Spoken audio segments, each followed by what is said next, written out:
Rockford's home for classic rock is 96.7 The Eagle and 967theeagle.net. We are a couple weeks removed from our big party. We called it Brews and Barbecue with Bret Michaels. And I've got a guy joining me on the phone right now. He was there. He was a crucial part of it, and he was quite well dressed. Bret Michaels, a guitar player, good guy. Pete Evick is joining us on the phone. Hey, man, a couple weeks ago, we had ourselves a great time up there at Settlers Park, man. Thanks for joining us, man. Did you have a good time a couple weeks ago?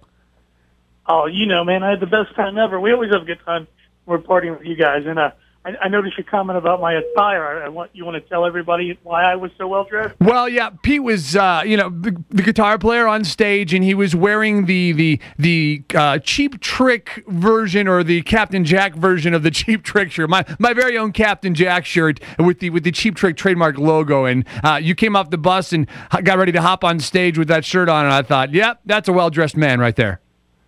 You know, I have that shirt with me tonight. I might put it on and wear it down here in Dallas tonight. I might wear it tonight for you. Awesome, awesome. Well, the reason we have you on the phone here and the reason you're joining us this afternoon, you wrote a book. The book is called The Moments That Make Us. And before we get too in-depth into the book, you know, you do a lot. You're a musician, you're a guitar player, you're kind of like the main man when it comes to the whole Bret Michaels thing there. But just tell me this right off the bat before we get into it. Why a book? Why write a book? Because every rock star out there has a book. Why did you decide to write one? Well, so interestingly enough, I think that my book's a little bit different than all the other books, because I don't really talk about the music industry at all. Mm-hmm. And don't get me wrong, I've read every single one of those books. I've read Vince's book, Paul Stanley's book, sure, Michael Sweet from Stryper's book, and every one of them is amazing. But I actually started writing my book as the original pages were written as kind of almost self-help therapy to myself. I was going through some changes in my life, and we'd been out on the road so long. You know, I've been with Bret now 11 years, and wow. Before that, I'd been, in other bands touring my whole life, and it took its toll on my marriage. And so I'd had 2 children, and we decided to separate the family. And because of that, I kind of started to write the book more notes to myself, and a lot of it was Facebook posts and stuff that I was venting about. And the more that I wrote, the more people said I should write a book. Mm-hmm. And so it formed into what it was. It was originally something more about inspiring single parents on how to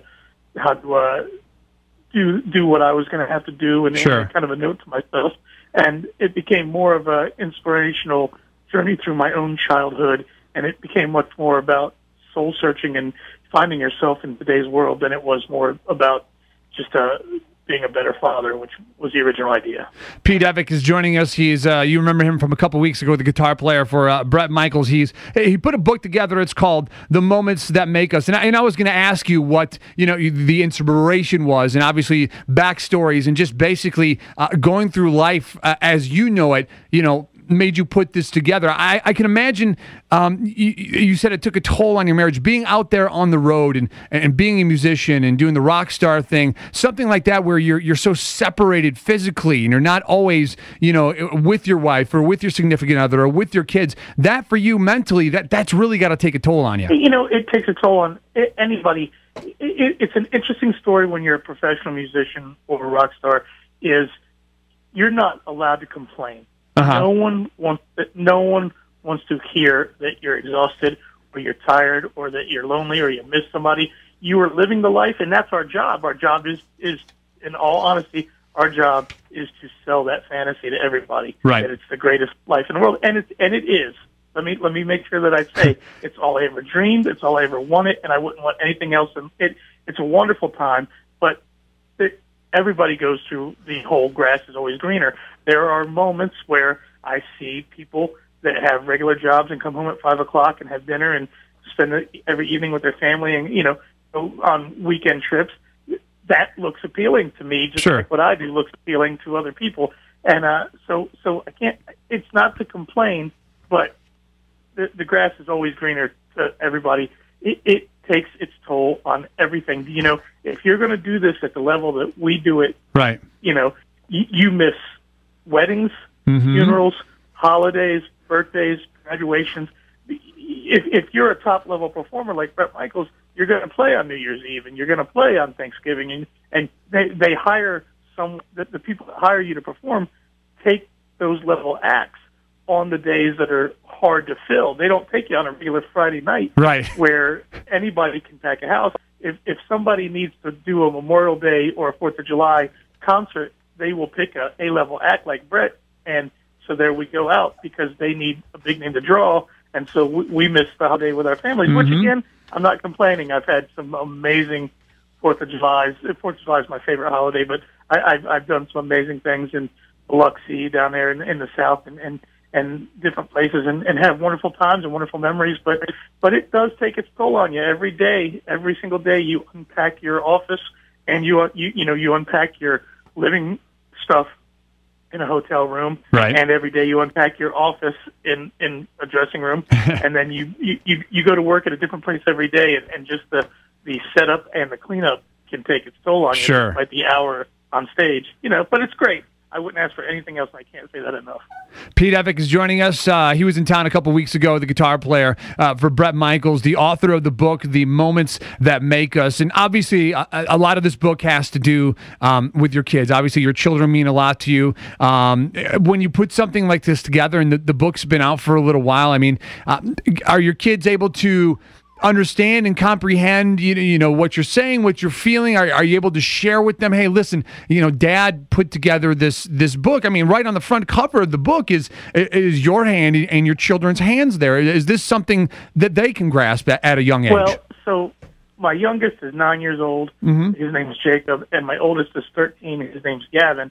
I haven't encourage them to read it. In fact, I've actually kind of asked them not to read it. Okay. Because there's some personal things that maybe they're not ready to hear about that happened between me and their mother. However, my 13-year-old actually just 2 days ago let me know that he had read the first chapter. And but he's 13, and it's interesting when, my son to me is still my baby at 13, but sure, when I was 13 years old, I was already in my rock band. I was already playing shows, and I was already. My whole life was paved in front of me, and my family was already behind me. I didn't care as much. I'm grateful that he's family oriented. I'm grateful that we spend the time together. But to me, at 13, he's old enough to read and right, watch whatever he wants to watch and make his own decisions. But I don't shove my music or the book or anything else I'm involved in down my kids' throats. I want them to have their own path with their own influence. So they know I wrote the book, and they're both very proud of it. But I haven't asked them to read it or what they thought of it. Right. Pete Evick is joining us. You can get a copy of his book. You can go to Pete Evick, EVICK.com, or also just put it into the Google search and go through Amazon to pick up a copy of this. You talk a lot about, sometimes life can be confusing. Your lifestyle, my lifestyle, the person that's working a 9 to 5. We all got different things that we do, but yet, things kind of catch up with you, and there's a lot of unanswered questions in life. If you were going to, go to just the average Joe and say, hey, listen, you need to read this book because of what would you tell that person? Here's why I think that you should pick up a copy of my book. Interestingly enough, I would say that because the what I had hoped about the book and what seems to have worked, if you read the reviews on Amazon, is I feel like that every one of us has a unique and special story. And don't get me wrong, there's huge stars. Brett's a huge star. I'm a huge Van Halen fan. Eddie Van Halen's a star, but every one of us has a very unique and special story, and we're all a star in our own right. And I believe that the book does two things that are kind of the opposite and the same. You read the book and you realize that we're all special, right? And we all have a unique story, but at the same time, we've all had very similar experiences, and the things that have happened to all of us that make us feel alone and maybe weak is nothing to worry about, because none of us are alone. We've all had a very similar journey, and all of our embarrassments, all of our humiliations, all the different things that make us believe that we may be strange or weird or outcast. Right. Everyone's going through it. And I believe that to read the book could make everybody, whether you're a superstar or homeless person, you realize that we're all human and we're all connected. The book is called The Moments That Make Us. Pete Evick, guitar player for Bret Michaels, is joining us on the phone. After the book was finally done, you put it all together and you realize, man, this is going to be released to the public and everybody's going to read, some very personal stories about me. I mean, was it relief for you? Were you happiness? I mean, I'm sure it had to be a lot of emotion to know that your life is in print here that everybody can read. You know what? About 5.5 years to write the entire book, and the entire time I didn't feel that at all. Huh. I was certain that I didn't care what anyone thought, that putting this out there was the right thing to do. I was very, very certain of it, and I really believed that it was going to help anyone that might take the time to read it. And then the night before the release, everything I felt went away. Wow. And I thought to myself, holy crap, the entire world is going to read who the freak I am inside my brain. And I remember thinking at about 1 o'clock in the morning the night before, I remember thinking, I wonder if I can call the publisher and pull the plug out. Oh, wow. I wonder if maybe. But then the very next day it was released, and we have, as of right now, we have over 150 five-star reviews on Amazon. Wow. And that's a big deal. That's the percentage of reviews versus book sales is usually way, way smaller than that. But the point is, all the reviews are 5-star. I don't even have one 4-star review. And every single person says that it's touched their life in some way. Wow. Or it's affected them in a positive way.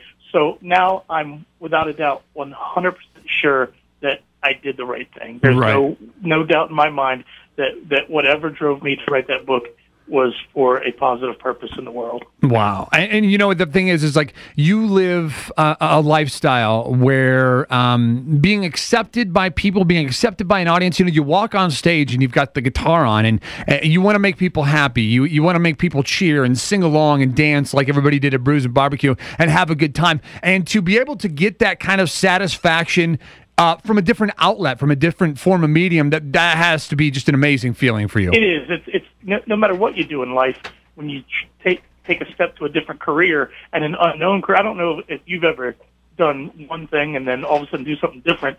Stepping into the unknown is frightening. Pretty scary, yeah.